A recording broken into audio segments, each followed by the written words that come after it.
Olá, boa tarde. Boa tarde. Seja bem-vinda, bem-vindo ao Jornal da Tarde. Preços de alimentos básicos vendidos em supermercados disparam durante a quarentena. Entre safra e exportações não explicam todo o aumento. A margem de lucro também cresceu. Veja outros destaques. De Campina Grande, a história de Raíssa, que sonha em ser bailarina e conseguiu ajuda para ter onde morar. Como os brinquedos ajudam a despertar o interesse por conteúdos pedagógicos longe da escola.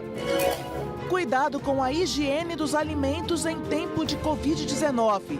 Uso errado de produtos inadequados coloca a saúde em risco. Temporais como os de Santa Catarina, neste final de semana, que deixou 1.200 desabrigados, são agravados pelas mudanças climáticas. Queimadas no Pantanal seguem sem controle e ameaçam o habitat de espécies como a arara azul. China emite primeira patente de vacina contra a Covid-19. O produto ainda precisa passar por testes da fase 3. Na entrevista de hoje, a neurociência explica como o cérebro reage quando temos de assumir várias tarefas ao mesmo tempo e como reduzir o estresse que isso provoca. Com as crianças em casa e o desafio das aulas remotas, os brinquedos podem ser aliados para despertar o interesse por conteúdos pedagógicos em casa.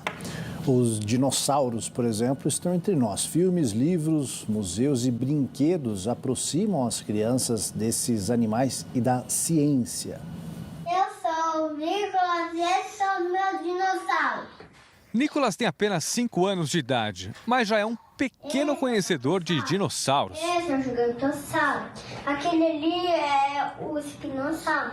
Esse é o T-Rex. Ele começou a gostar quando ele tinha mais ou menos uns 2 aninhos, por influência do primo dele, que é um pouquinho mais velho do que ele. Quando eu vejo quanto isso daí pode ajudar na criatividade, na atenção dele, eu super incentivo, eu acho bem legal. Os brinquedos que estão em casa, ao alcance das crianças, podem ser uma boa maneira de despertar o interesse por conteúdos escolares. O exemplo dos dinossauros os aproxima da pré-história e abre as portas para o interesse pela ciência. Esta livraria na Zona Sul de São Paulo é especializada em dinossauros. E por conta do aumento da procura pelo assunto, resolveu criar o próprio conteúdo. A dona e escritora já é autora de 9 livros. Eu percebi que só existiam assim livros traduzidos com dinossauros assim bravos, sempre famintos, com uma boca cheia de sangue escorrendo, assim, um cenário assim um pouco violento para as crianças, né? E também imaginei, se aqueles livros eram traduzidos, será que quem fazia a tradução em português era um especialista da área? E foi o marido da Celina, que é paleontólogo, quem ajudou na criação dos livros para crianças. Eu faço hoje um trabalho de paleontólogo, que é escavar os dinossauros dos artigos científicos, das bibliotecas, dos grandes laboratórios e trazê-los para fora colocando-os nos livros. Os dinossauros dão às crianças a primeira oportunidade para elas serem mestres, serem doutores num assunto, ensinar coisas aos pais. Em São Paulo, antes da pandemia, o Museu de Geociências da USP recebia excursões de escolas com crianças para explicar sobre o passado do planeta Terra. Quando as escolas sabem que há interesse das crianças, elas levam as crianças ao museu, a gente constrói esse caminho para o conhecimento, as professoras adquirem e repassam isso de maneira mais intensa. O museu ainda está fechado, mas os livros, a internet e os brinquedos estão aí para aguçar a curiosidade das crianças pela ciência. Uma pesquisa revela um dos efeitos colaterais da pandemia. Encher o carrinho do supermercado ficou mais caro durante a quarentena. Sônia é responsável pelas compras da família e durante a quarentena, a calculadora virou sua companheira inseparável no supermercado. Para mim saber o quanto eu estou gastando, para mim não passar vergonha no caixa, na hora de pagar, entendeu? O estudo Efeitos da Pandemia nos Preços de Itens Básicos, feito por uma plataforma de inteligência de mercado, comparou os preços cobrados pré-pandemia, em janeiro e fevereiro, e durante a quarentena, em junho e julho. O feijão aumentou 34%. A maior alta foi no Distrito Federal, 61%. O leite subiu em média 27% na quarentena. No Rio de Janeiro, o preço médio por litro teve alta de 37%. O quilo do arroz também ficou mais caro, em média 23%. Na Bahia, o aumento passou de 52%. É um absurdo. Segundo o estudo, o maior aumento registrado durante a quarentena foi da linguiça, que subiu cerca de 70%. Aqui no estado de São Paulo e no Paraná, o produto chegou a ficar 110% mais caro. Para Maria, o jeito é substituir. Pão com ovo, né? Porque está muito caro, as carnes, no geral. Todos esses produtos estão com baixa oferta nas prateleiras. A alta do feijão e do arroz tem a ver com as safras, que não foram tão boas. No caso do leite, é época de pastagem seca e a produção cai. Já a linguiça subiu por causa da alta da carne e principalmente do forte aumento das exportações para a China. Essas variações de preços são um exemplo clássico da lei de oferta e da demanda, na qual os valores são determinados de acordo com a quantidade de produtos oferecidos. Além disso, a depreciação do real frente ao dólar também gerou impacto nos preços. Para o professor de economia, produtores e empresas também veem na pandemia uma oportunidade de aumentar a margem de lucro. Eu vou dar um exemplo para você que aconteceu comigo. Eu fui comprar batata no supermercado e o cara falou assim para mim, acabou, mas se o senhor vier amanhã bem cedinho tem. E no dia seguinte eu cheguei, tinha um preço maior. A pergunta que eu faço, será que entregaram batata para esse supermercado, e não vou citar nome, de madrugada? Com certeza não. Ele tinha no estoque, colocou na gôndola no dia seguinte com preço maior. Bom, todo mundo já sabe, a gente vem falando bastante, mas é sempre bom lembrar. Higiene é a principal arma contra o coronavírus e também contra outros micro-organismos que causam muitas doenças. Pois é, e aí água e sabão sempre a gente pode utilizar. Água sanitária às vezes, vinagre nunca. Esse item hoje tão utilizado na limpeza das casas não mata o vírus presente nos alimentos. Uma das recomendações para não levar o novo coronavírus para casa é higienizar os alimentos. Lavar as compras virou uma obrigação. Ou será que não? O que dá para lavar com detergente, que é a embalagem seca, eu lavo. Agora o que não dá, eu passo álcool em todos eles. Maçã, fruta, essas coisas a gente lava em casa. Primeiro eu lavo, porque às vezes vai comer com casca. Não vou indo lavar a caixa de leite, porque vai beber só o leite.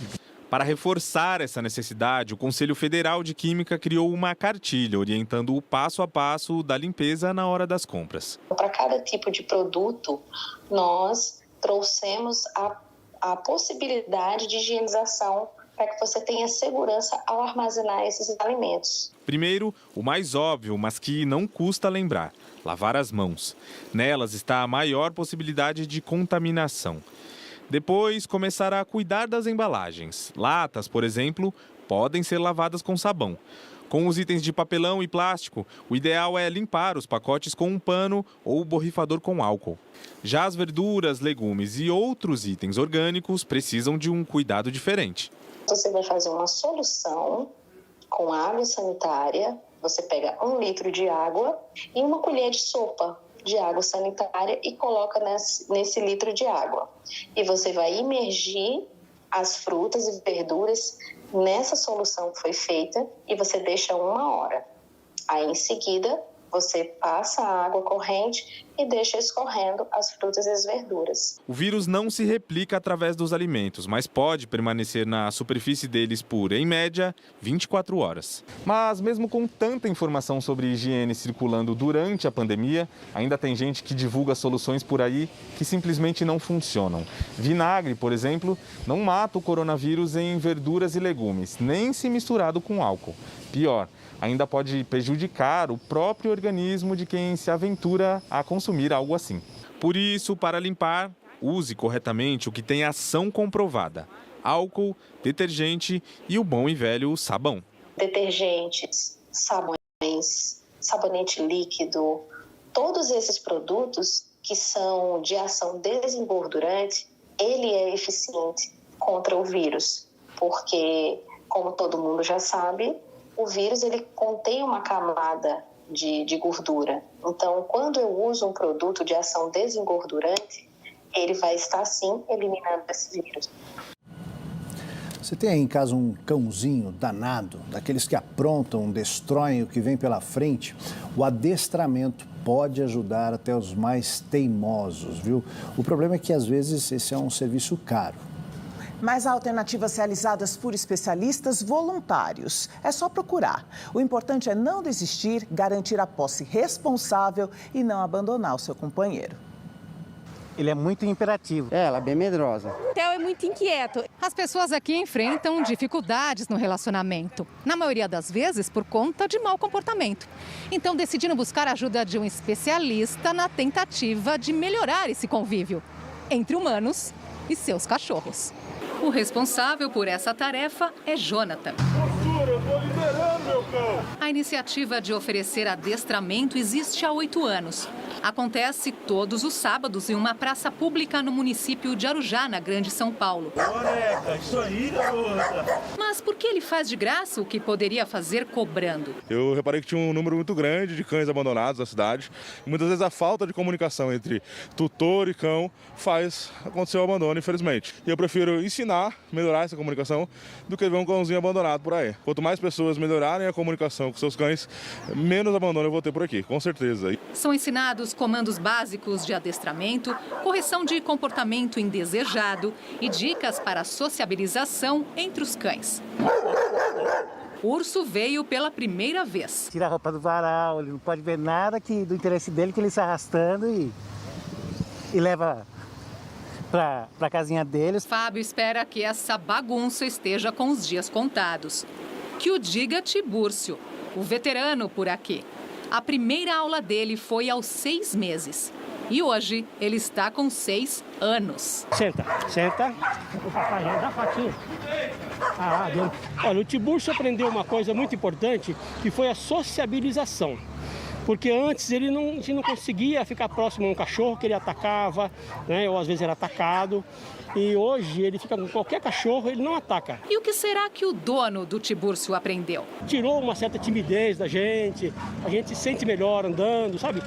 E isso aí eu acho que, como ser humano, foi muito bom. Eles aprendem direitinho. Agora uma história de solidariedade e esperança que vem de Campina Grande, na Paraíba. A Raíssa sonha em ser bailarina e agora, graças a 2 policiais e à internet, se solidariza, né, para dar a ela e à família um lugar melhor para morar. Pois é, com um teto, quem sabe, né? O sonho não se realiza. Essa é a história de Raíssa, que, como num passe de mágica, se transformou numa bailarina. O que é que você sente quando você dança? Eu sinto uma inspiração muito grande, eu fico sem palavras. A mãe de Raíssa conta que desde os 4 anos, no caminho da escola, a filha via a cena se repetir. Meninas tendo aula de balé. Raíssa se encantava com a sincronia dos passos, mas a dança estava longe da realidade da pequena. O sonho de ser bailarina começou a ser realizado no ano passado, quando a menina conseguiu uma vaga no Teatro Municipal para assistir aulas. A paixão pelo balé supera todas as dificuldades e muitas vezes, por não ter condições de pagar uma passagem de ônibus, Raíssa saía com a mãe, a pé, aqui do barraco onde elas moram, até o centro da cidade, para que a menina não perdesse as aulas. E acordava cedinho. Mãe, já acorda, tu não sabe que hoje é meu balé, bora. E até hoje não desistiu, não.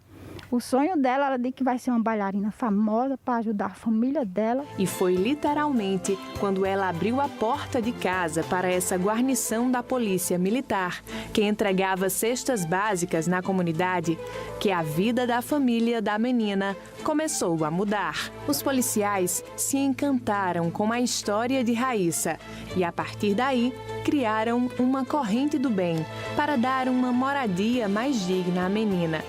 A família vive nesse barraco, nas proximidades do ginásio O Meninão. O projeto foi de construir uma casa para uma bailarina. Quem quiser ajudar a concretizar esse gesto de solidariedade pode acessar a vaquinha virtual. Raíssa nos contou que quer ser uma bailarina de prestígio e conseguir, quem sabe, uma vaga numa grande escola de dança. Mas o maior desejo dela mesmo é dar uma qualidade de vida melhor à família. O sonho é só teu e só você pode realizar.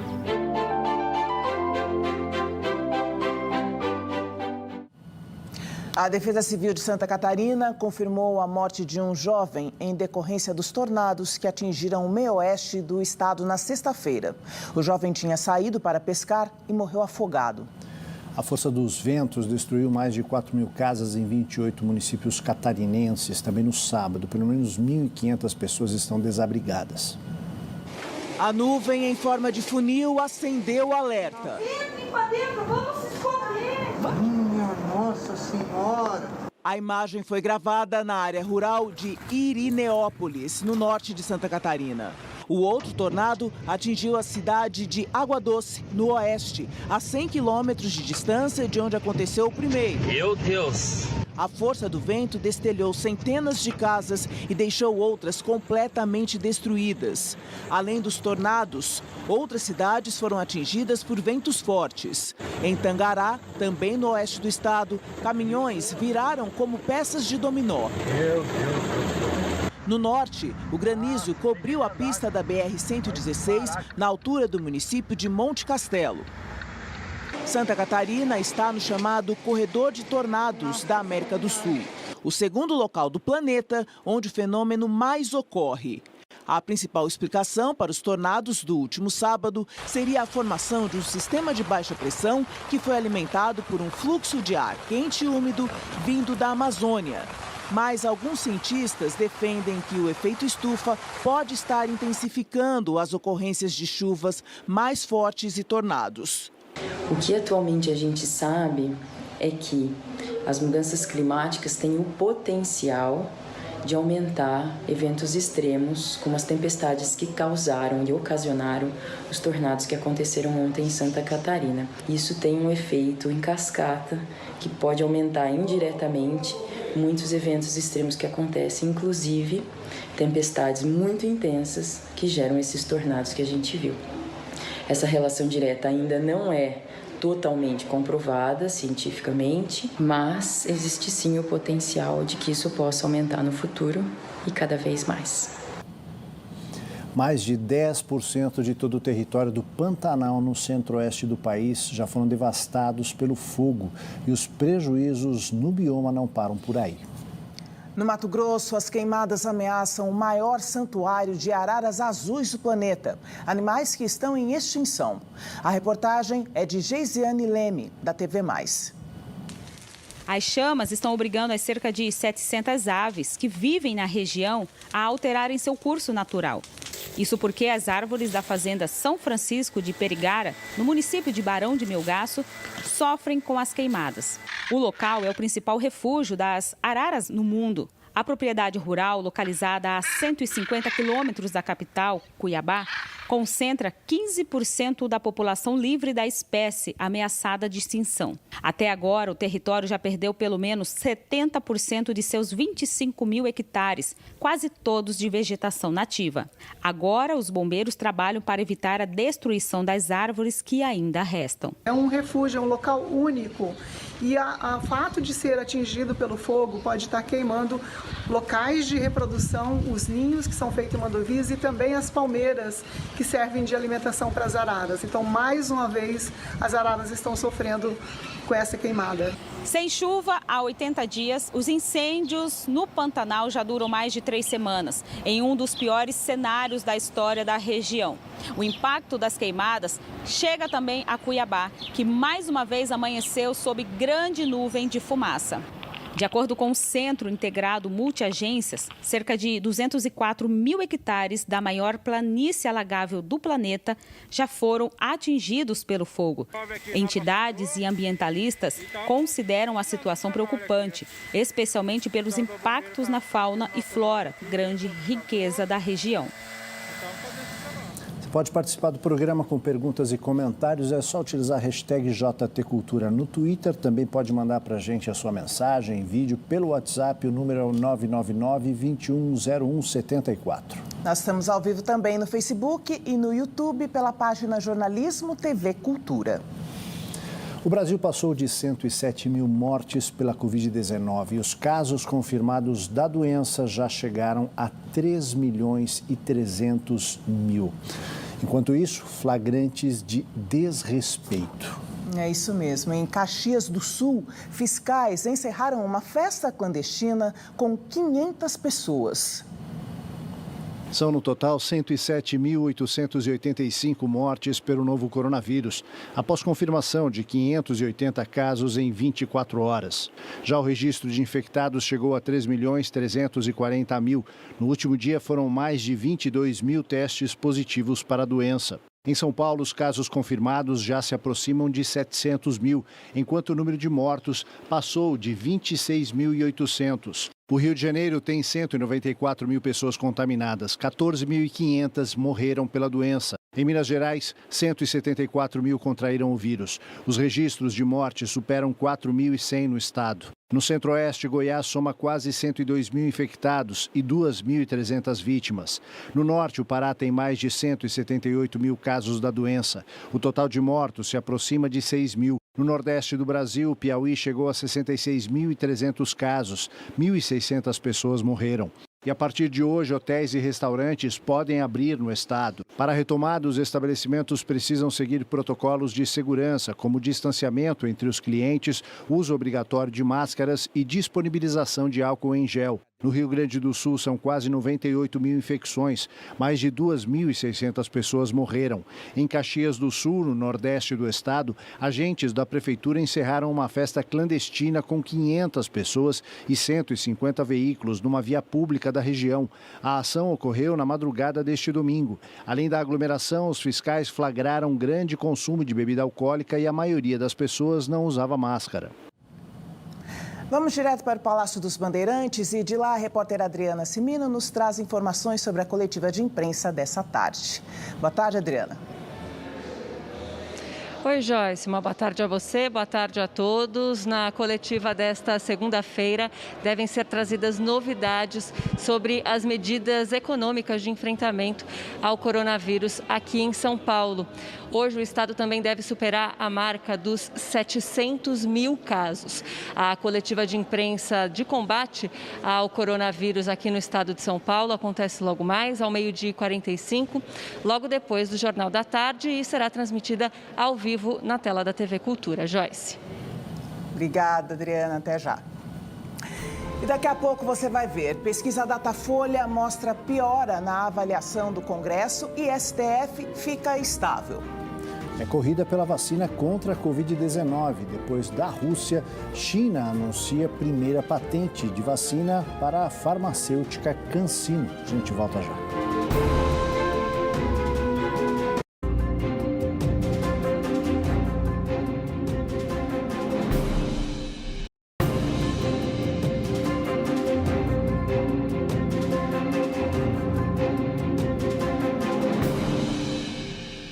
A avaliação do Congresso piora e a do STF fica estável, segundo pesquisa Datafolha, publicada neste domingo. A pesquisa ouviu 2.065 pessoas por telefone na semana passada. É a mesma que revelou melhora acentuada na avaliação do presidente Jair Bolsonaro, depois que ele encerrou a escalada de atritos com os dois outros poderes. Segundo o levantamento, a avaliação negativa do Congresso aumentou 5 pontos percentuais, alcançando 37%. Na pesquisa anterior, em maio, era de 32%. Já a avaliação positiva ficou em 17% contra 18% na pesquisa anterior, o que significa estabilidade dentro da margem de erro. Com relação ao Supremo Tribunal Federal, a avaliação negativa foi de 29% contra 26% em maio. A avaliação positiva ficou em 27%. Em maio, era de 30%. Apesar do aumento da rejeição e da queda na aprovação, os números do STF são considerados estáveis por estarem dentro da margem de erro. Depois da Rússia, agora a China anuncia sua primeira patente de vacina contra a Covid-19.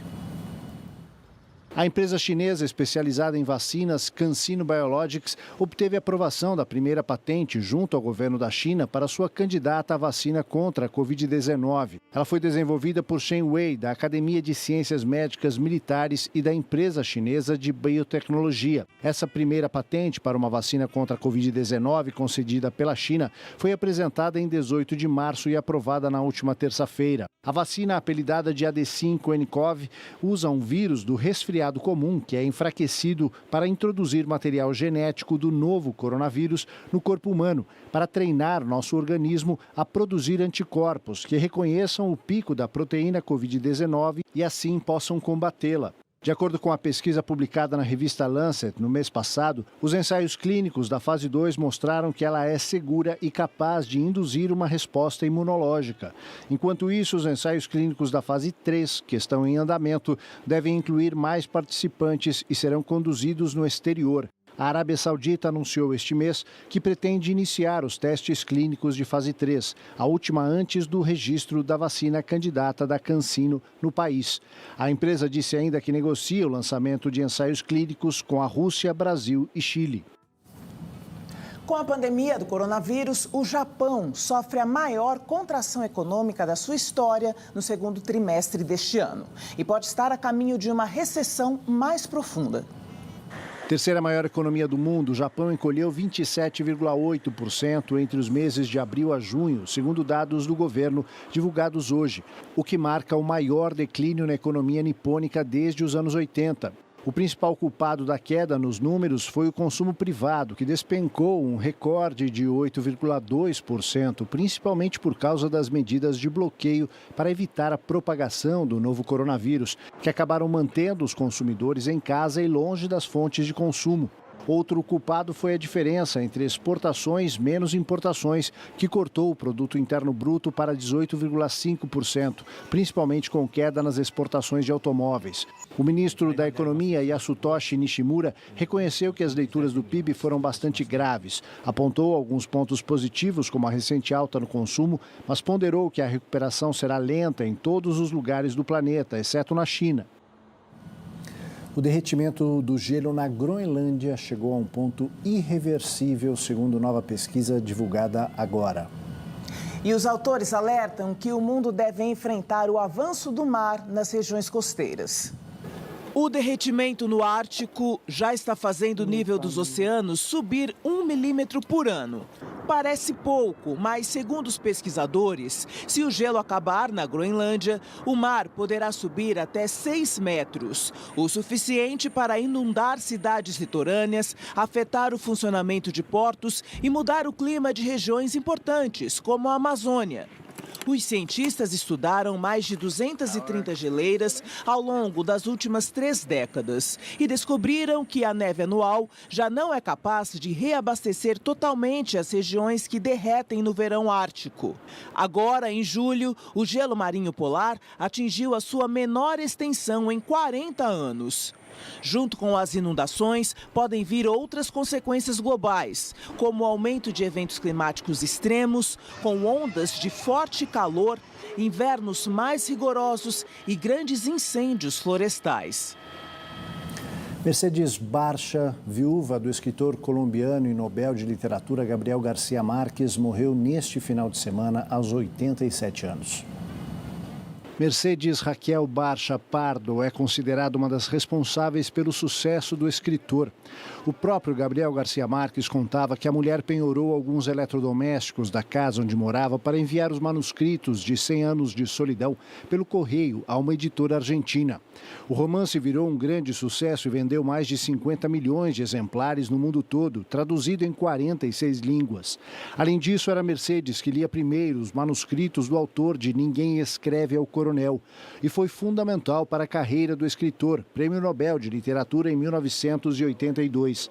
Para Mercedes, o escritor dedicou o amor nos tempos do cólera. Os dois se casaram em 1958, mas já se conheciam desde criança na cidade de Sucre, na Colômbia. Além de companheira e cúmplice literária, Mercedes passou os últimos anos trabalhando na Fundação Gabo, antes conhecida como Fundação Novo Jornalismo Ibero-Americano, criada pelo marido para estimular a formação de jovens jornalistas e reunir os profissionais da América Latina. Mercedes Barça deixa 2 filhos, Rodrigo e Gonzalo. Depois do intervalo, fazer várias coisas ao mesmo tempo virou regra durante a pandemia. Na entrevista de hoje, a neurociência explica quais as consequências de tentar ser multitarefa. A gente volta já.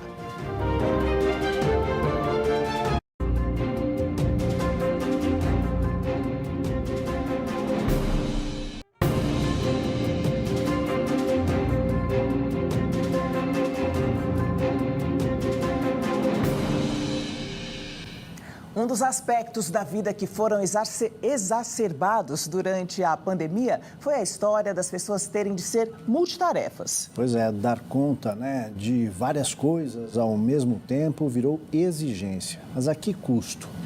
A reflexão vem da neurociência. Thaís Gameiro, obrigado pela tua participação aqui, seja bem-vinda ao Jornal da Tarde. Eu começo te perguntando o seguinte, apesar da gente se adaptar rápido a isso, por natureza, nós somos multitarefa? Obrigada pelo convite, é um prazer estar aqui com vocês, com todo mundo que escuta a gente. Bom, respondendo diretamente a sua pergunta, nós acabamos nos tornando seres multitarefas, A rotina do dia a dia nos imprime essa necessidade, mas, como a gente vai discutir aqui um pouquinho, essa capacidade ela é um pouco limitada, e acaba trazendo um pouco de angústia, de estresse no nosso dia a dia quando a gente tenta acomodar tantas atividades no mesmo intervalo de tempo. Então, a gente consegue fazer várias coisas, a gente percebe isso no nosso dia a dia, mas isso não é sem esforço, Acho que isso que é importante a gente destacar. A gente sabe aqui durante a pandemia, principalmente para quem é pai, para quem é mãe, principalmente para as mães, que isso acabou até exacerbando um pouco, essa necessidade de assumir várias tarefas ao mesmo tempo para quem está em home office, para quem está com as crianças em casa, e isso realmente causa não só o estresse psicológico, mas também uma sobrecarga para o cérebro, porque afinal de contas são várias áreas do cérebro, são as áreas diferentes do cérebro que estão sendo envolvidas em diferentes tarefas. Com certeza. A gente sempre gosta de explicar o que é esse conceito de ser multitarefas. Na verdade, a gente só consegue prestar atenção em uma coisa ao mesmo tempo. Não existe essa possibilidade de ter 2 focos, Então, enquanto eu estou, fazendo a comida, eu estou tendo que prestar atenção numa reunião, eu estou tentando tomar conta dos meus filhos. Essa divisão, ela acaba sendo um pouco exaustiva, porque a gente precisa ficar o tempo todo trocando o foco da nossa atenção, Seria muito melhor se a gente conseguisse organizar melhor as nossas atividades, Eu sei que isso é um desafio para todos, mas que a gente pudesse ir concluindo uma coisa de cada vez, E sempre lembrando que o nosso foco, ele é restrito, Eu só consigo ter atenção plena a uma coisa por vez. Então, ainda que a gente tenha a sensação de que a gente está fazendo várias coisas, na verdade, o que a gente está fazendo é fazendo essa troca de foco, Então, quando a gente faz isso com muita frequência, isso acaba sendo bastante estressante para o nosso cérebro, gera uma sobrecarga e a gente acaba o dia com aquela sensação de que a gente foi massacrado, Que a gente passou um dia muito cansativo por conta dessa troca. Thaís, e quais as consequências disso? Olha, hoje a gente já conhece alguns estudos, mostrando que, por exemplo, as telas, o celular, infelizmente, ele acabou trazendo, é claro que tudo muito novo ainda, mas a gente percebe as gerações mais novas, por exemplo, com mais dificuldade de sustentar a atenção. O que seria isso, Por exemplo, quando a gente para ler um livro, ou quando a gente para assistir um filme que vai durar aí 2 horas, 3 horas às vezes, quando a gente precisa fazer um trabalho que é um trabalho que exige que a gente fique ali horas a fio, Por exemplo, escrever uma dissertação, escrever um relatório, tudo isso vai exigir da gente o que a gente chama de atenção sustentada. Eu fico durante muitas horas, né, ou 2, 3 horas, fazendo aquela mesma atividade sem me desconectar, sem me distrair. E o que a gente percebe hoje é que existe cada vez mais uma dificuldade das pessoas fazerem atividades que exigem essa atenção sustentada. Isso tem a ver com o nosso estilo de vida, né? Sempre muito conectado, tudo muito rápido, a gente acaba perdendo essa habilidade. Então, essa pode ser considerada uma adaptação, né? A gente está ficando muito imediatista e com menos habilidade para sustentar o foco. Quando a gente precisa, a gente sente que isso é um esforço muito grande. O cérebro ele não evolui com a velocidade da nossa sociedade, né? Então, o nosso cérebro ele ainda tem características muito primárias, assim, de quando a gente ainda estava lá no tempo das cavernas. Então, essa mudança a gente não acompanha com tanta velocidade, né? E isso acaba trazendo esses sentimentos de estresse que a gente percebe na sociedade hoje, de ansiedade, né? Tá bastante conectado com a ansiedade, essa falta de paciência de ficar ali, às vezes, fazendo uma tarefa que exige atenção por vários minutos a fio. Qual é a recomendação que a gente poderia dar num período principalmente como esse, que exige tanto, né, de atenções diversificadas, a gente tem que se multiplicar ao longo do dia? Que mudanças a gente poderia, né, adotar ao longo desse dia a dia para que esse estresse diminuísse, para que o nosso cérebro seja aliviado? Olha, a palavra aqui, acho que de ordem, né, para que a gente possa ter uma rotina mais saudável, é planejamento, né? Às vezes parece trivial, não é trivial, a gente sabe que a rotina não é fácil, mas a gente reservar ali toda semana aqueles minutinhos para pensar o que vai acontecer, qual é a comida que você vai fazer, né? Que atividades já estão previstas na sua semana, como é que você vai organizar cada pedacinho do seu dia, né? Para que você possa ter aquela sensação de que você está cumprindo essas atividades, né? Elas estão andando na sua lista de tarefas, mas que você tem a visão do todo, né? Quando a gente começa a semana, às vezes, sem a visão de tudo que tá para acontecer, a gente fica sendo sempre pego de surpresa, né? Não dá tempo de fazer tudo, a gente fica com aquela sensação de que deixou muito trabalho para o dia seguinte, ou não conseguiu dar atenção para a família da forma que gostaria, não fez aquela refeição que gostaria de ter feito. Então, esse planejamento ajuda a gente em todos os sentidos, né? Desde a parte pessoal até da nossa parte profissional, e é isso que vai dar para a gente mais tranquilidade, para a gente não ter que ficar tentando equilibrar todos os pratinhos ao mesmo tempo. Outra dica, né, que está muito em voga é a prática de atividades como a meditação, né? Independente do tipo, você reservar ali 5, 10 minutinhos para prestar atenção na sua respiração, ficar ali desconectado, sem fazer nada. Pode ser pouco, né? 5 minutos se você quiser começar, mas já é o suficiente para treinar o cérebro a ficar focado, né, por 5 minutos, por exemplo, em uma coisa de cada vez. Thais Gameiro, obrigado pela tua participação aqui no Jornal da Tarde. Com essas dicas, acho que a gente vai poder ajudar as pessoas a se organizar melhor e ter uma vida menos estressante nesse período que a gente está atravessando tão difícil. Obrigado e até uma próxima. Muito obrigada pelo convite. Boa tarde a todos. Tchau, tchau. E o Jornal da Tarde termina aqui. Se você mora fora de São Paulo, segue agora com a programação da sua emissora local. E para o estado de São Paulo, nós transmitimos em seguida a entrevista coletiva do Comitê de Contingenciamento da Covid-19. Boa tarde para você, a gente se encontra aqui amanhã. Boa semana. Tchau.